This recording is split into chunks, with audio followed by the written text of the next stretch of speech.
Okay, on this video, I'll be showing you guys how to draw your support and resistance levels.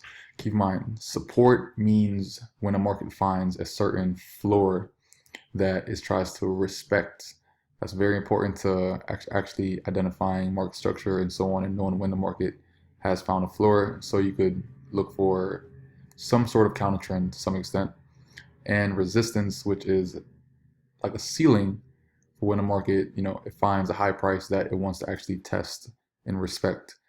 Really important to market structure as well. So when you do come onto market structure for the next video, actually the next section, actually phase two, you'll see that only on higher high points, higher low points, lower high points, and lower low points, you're gonna be seeing tested candles along these areas. Okay, and this method right here is gonna definitely help you out onto spotting where the market is gonna be, finding some sort of indecision. Okay, so I have three situations right here: the touch, which is when it does this right here; the gap, it looks like this; and the overlap, which looks like this. All this is done on a line chart like this. Okay, and I'll be showing you guys a few examples and running through the entire chart. Okay, and we're only doing this based off of only only daily and H4. Okay, only daily and H4 period. So let's start on the daily time frame.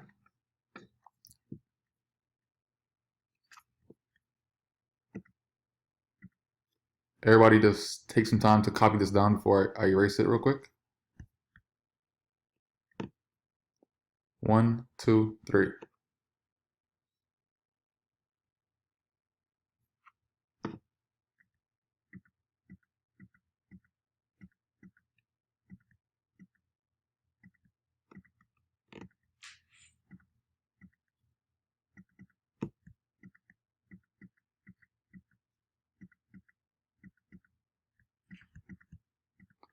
All right, so let's start on a daily time frame. So for these right here, make sure your horizontal lines are going to be red. So these are the lines that we're going to be plotting on this entire area for the daily time frame. Once we actually have a situation that we actually did a 1, 2, or 3, which was the gap, touch, or the overlap. So start from the top of my market itself. All right, and I'm looking for one of three situations. So this right here is one situation that I found over here, and you can look across the whole entire price scale to see like where the market is going to be doing one of three situations. So this right here is a situation one, which was the touch. As you can see, the touch right there, touch right there. It acted as support and acted as resistance. When you see something like this, where is it? This, if it hits like this and only on one side, then that is invalid.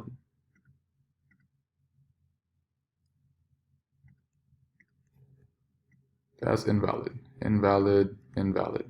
It has to act on both sides as support and resistance, or vice versa. It doesn't really matter honestly, but as long as it hits both sides to make it be considered as an indecision level.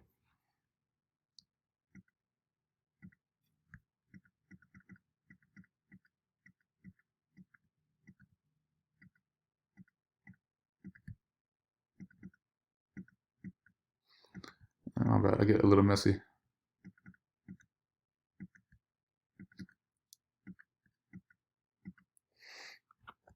Okay, so that's our first one. Then we continue from where we left off from. Start scrolling down again.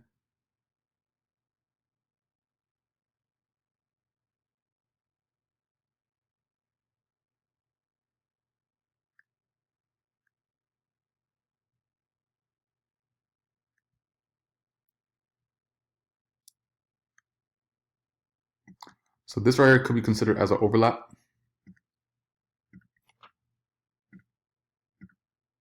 here, and here. Okay.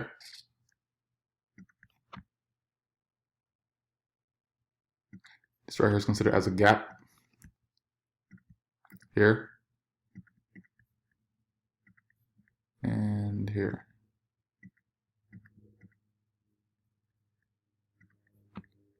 Continue.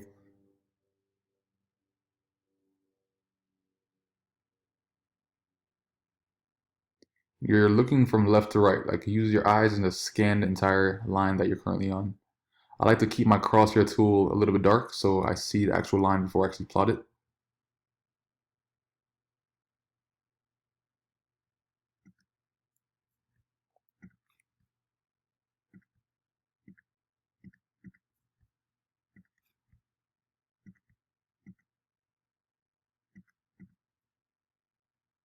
Okay, and this is how these areas look on the actual candlesticks. You'll see that indecision, tested, tested, tested, tested candles, and you're seeing these areas all over the place. Once you actually do them correctly, it'll give you like a really, really, really precise level of support and level of resistance. That's another line, and look at how it looks on candlesticks. Once again, support, tested, tested, along those entire areas. And you can do this throughout your entire chart if you want to also, or just like in like a nice price range, like 1,000, 2,000 pip range, just so you know you cover a good amount of area at least. Or a lot more than that actually. It's going to be probably like about 5,000, 10,000 pip range. Just like a real nice big zone, okay? So once we get back on the daily chart, I mean the H4 chart actually, H4 chart is going to be the same concept, but it's going to be a lot more details that you're going to be seeing on this time frame than the other time frame to actually plot your indecision levels. On this one, it's going to be a dark green line like that.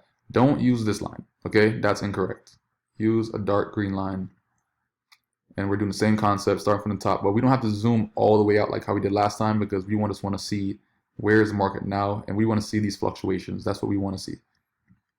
So as I start scrolling down, start from the top once again, start scrolling down and start looking for major areas of indecision. So this one right here was one, I could probably spot like a gap, 1, 2, that little spike down right there, that little spike up right there. Candlesticks, you'll see those areas was respected to some extent. So definitely an area of indecision itself. And you only want to plot 1, 2, max 3 areas of support and resistance when it comes to this time frame.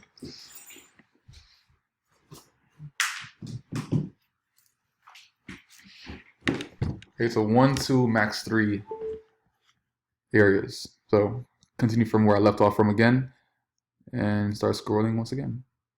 This right here is another situation. I have a gap situation right here, 1, 2, this spike down, this spike up.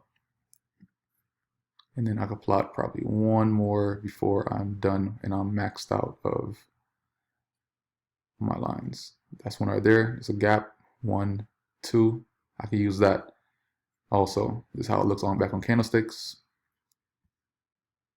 So you'll see a bit of an indecision area when the market does come close to these areas. You're going to see tested candles. You're going to see candles that kind of consolidate. You know, so you see the market when it tries to slow down in price itself.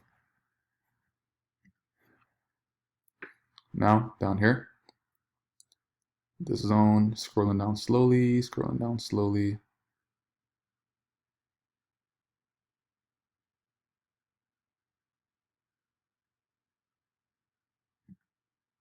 It's a gap, 1, 2. That's a gap.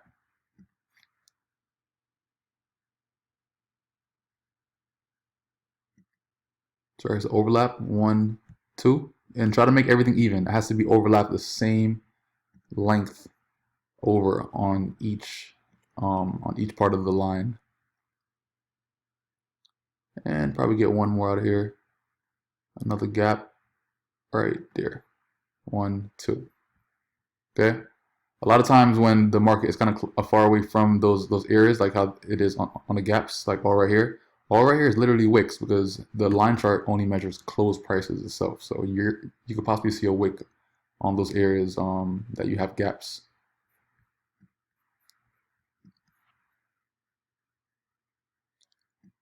That's another one. Situation 1, 2, a direct touch. Continue again.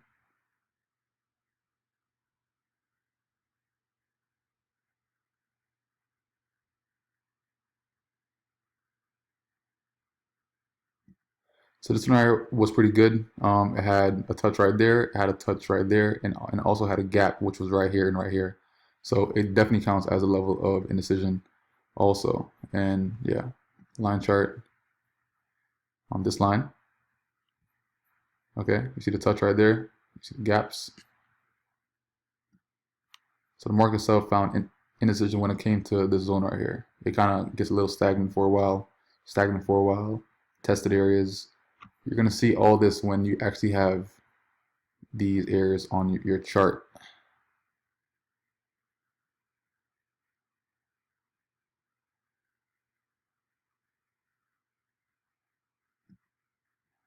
And 3, I have a gap right there. 1, 2. The most accurate one that you can actually draw is going to be the situation ones are the ones that actually touch. Okay, the touch is the most accurate one that you can draw out of all of them. The gap and overlap, you have to actually put on the median areas to make sure everything's even on both sides to make it, super valid.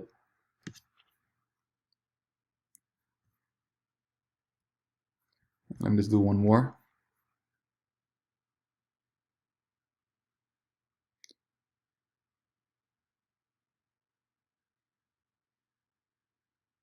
The market is literally on one of these zones right now.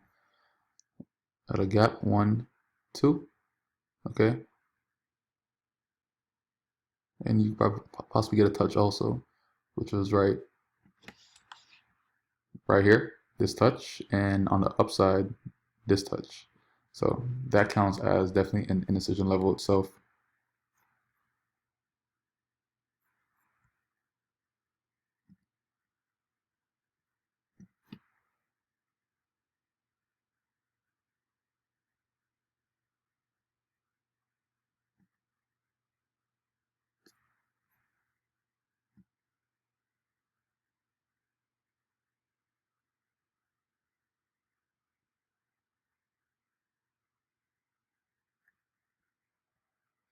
One, two candlesticks. That's how you see. You see a break of support, that retest, which forms a new lower high point, and then drop again.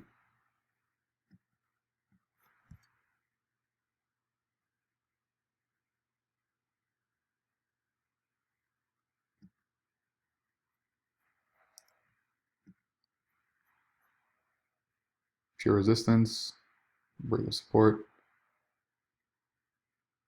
So you having these areas on your chart is definitely going to help you out to actually, spot setups, spot where the market can find levels of support, levels of resistance, the momentum change. And this is the one area also on the higher time frame that we actually plotted. The market, is finding some sort of support there also. So I mean, is definitely going to be a major factor when it comes down to plotting these correctly, because if you plot these correctly, you're spotting possible setups every single day.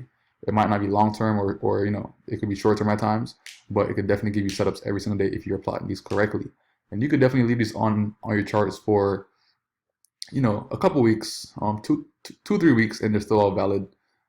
Mainly because you're basing them off of a higher time frame itself. Okay, and unlike the old videos, I don't do H1 anymore, mainly because H1 is a bit too noisy at times. You can still use it for analyzing, yes, but I use the random line, which is going to be a random blue trend line that I can just plot in random ass places that I just come across when I'm in the market. Like let's say if I was on this uptrend right here, and I see a point of resistance or a point of support that the market might actually create that I never had plotted before, I could just use my random line and just say, okay, that was probably support, or the market was testing along these areas right here. You know, you could put it on almost anything. You have like no kind of principles when you're actually doing these lines. Um, yeah, you can use it to draw your trend lines.